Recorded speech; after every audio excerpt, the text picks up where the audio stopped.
little dingo, and I'm looking for my mummy. And here are the rest of us.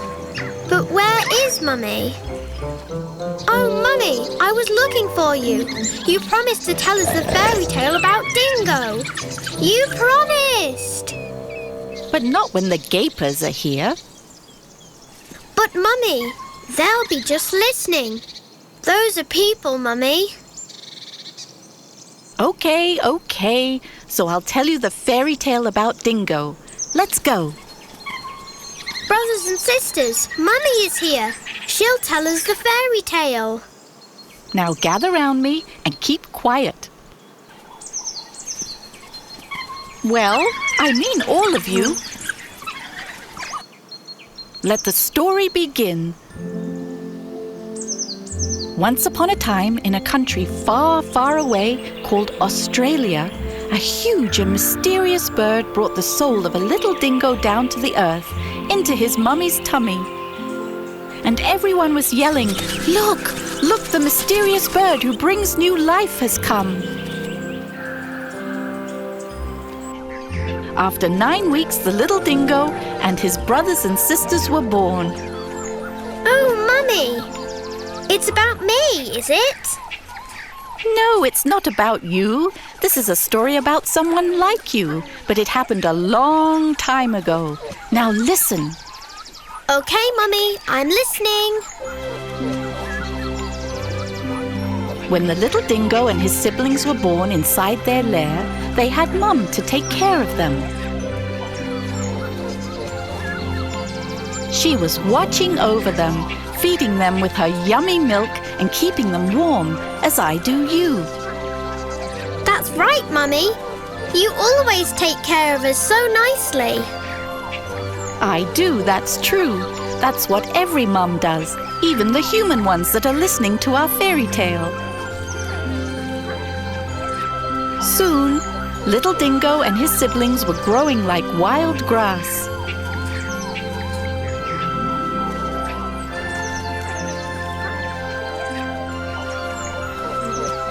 Step by step, they started to run away and play hide and seek with their mummy. And then the mysterious bird appeared again.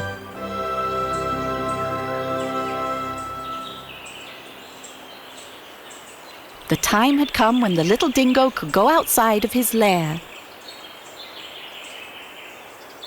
Outside were waiting other members of the pack. Everyone wanted to see the show. Even their daddy has come to see them.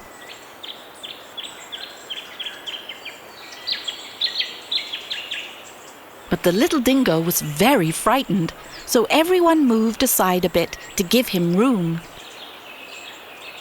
I was very frightened too when I first left our lair, Mummy. Do you remember? I do. Everything was so strange. I didn't know what anything was. Now, it didn't take much time before little Dingo and his gang were running around. They quickly learned that the world is full of fun and there was little to fear.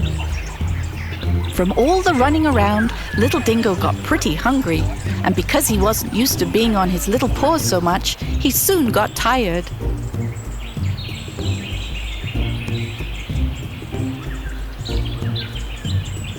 The rest of the pack stayed to the side until the little dingo's show ended, and then they ran back into the lair.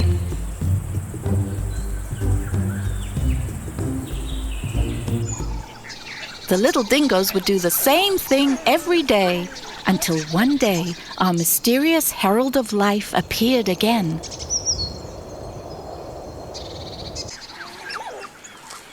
By that time, the dingoes were big enough to run from their lair without needing to have the adults around.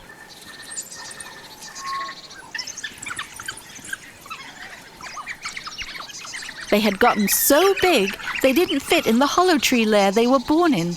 They had to find a big hole in the ground that could be their new lair.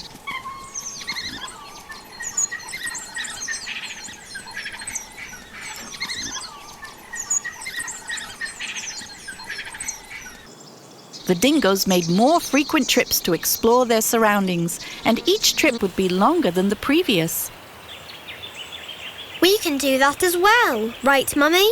In fact, I've been all the way over to the waterfall over there. What do you mean by the waterfall? Oh, well, what can I do?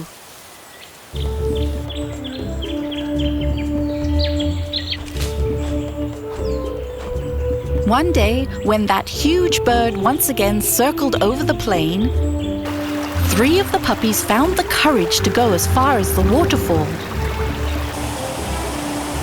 The waterfall scared them a lot. It roared, thundered, and splashed water everywhere. They didn't know how to cross the falls and get to the other side. It's just like me. I was also afraid that I couldn't get to the other side. I tried to go through, but I couldn't. After some time, our little Dingo came to the waterfall as he was looking for his siblings. "Stay there," the brothers and sisters were calling to him.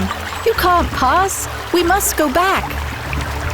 As they were trying to get around the falls, the situation got much worse. "Why didn't you just run across?" asked little Dingo. All his siblings called at once, "We can't!" But fearless little Dingo started to run over the water. All his sisters and brothers were yelling for him to stop, but he didn't listen and got to the other side. When the huge bird appeared soaring above the plain, it meant that time had passed, and our little heroes were getting older and more skilled. Now was such a time. In fact, the puppies' games had changed into older Dingo fighting games. Our Dingo was now fighting everyone in the pack. Yippee, Mummy! I can't wait to be able to fight like this with Dad. One day I will beat him in a fight, you'll see. I'll be the strongest and fastest Dingo of all. And I'll be protecting and taking care of everyone all the time. And so Dingo and his siblings grew and were getting stronger and stronger. They ran almost as fast as adults. Eventually, the time came when others had nothing else to teach them. Sadly, their dad had played with them for the last time.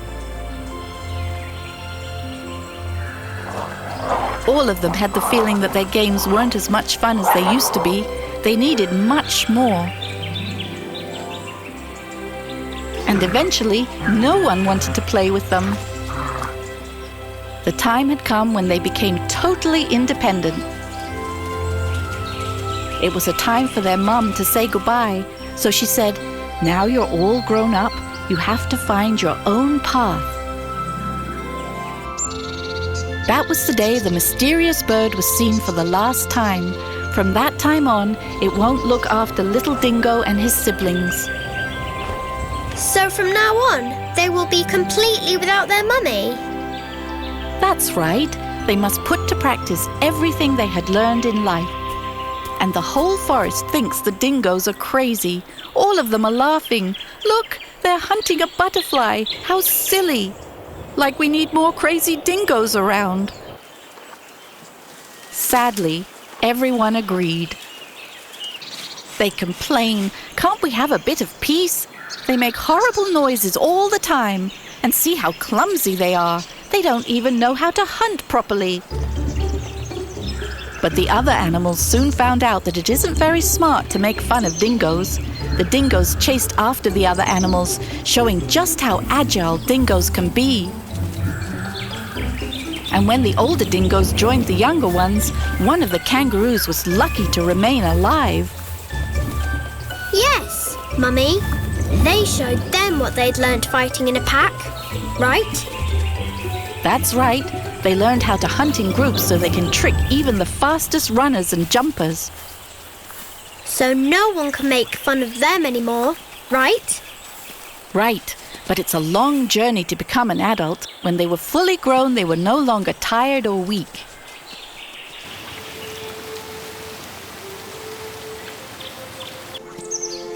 They could run from day into night. Across the swamps and hills, Sometimes they had to ask others for directions. They experienced life during harsh winters with snow-covered plains and almost nothing to eat. Fortunately, they met other traveling dingoes who showed them how to survive. Another time, they met those who had suffered from heat and extreme thirst. Sometimes they had to fight hard with other packs to protect their hunting grounds. Sometimes the odds were so against them they had to run away as fast as possible. Then their moment came. One beautiful day they got to the place where the land ended. They had arrived. Oh, Mummy, what's over there? Tell me, what did they see? They saw the vast thundering ocean. There was just lots of water and gigantic waves everywhere. On the beach, they met a huge lizard and ran after her. They asked her which way they should go, but the lizard said they can't go any further. She told them to leave her alone and let her go in peace, so they let her be. When she was swimming away, she called back to them, "This is the end of your world. You can't go any further." So they finally understood that there was nothing else to learn. They had completed their journey and had become skilled adult dingoes. As I'll be one day, right, Mummy? As all of you will be, even those little humans who are listening with you. It's the destiny of each young one to become an adult. And this is the end.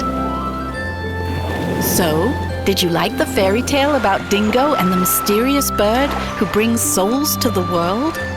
Yes, we liked it a lot. And the humans liked it too. So this is the end. Goodbye, and don't forget your friends, the dingoes. Bye-bye.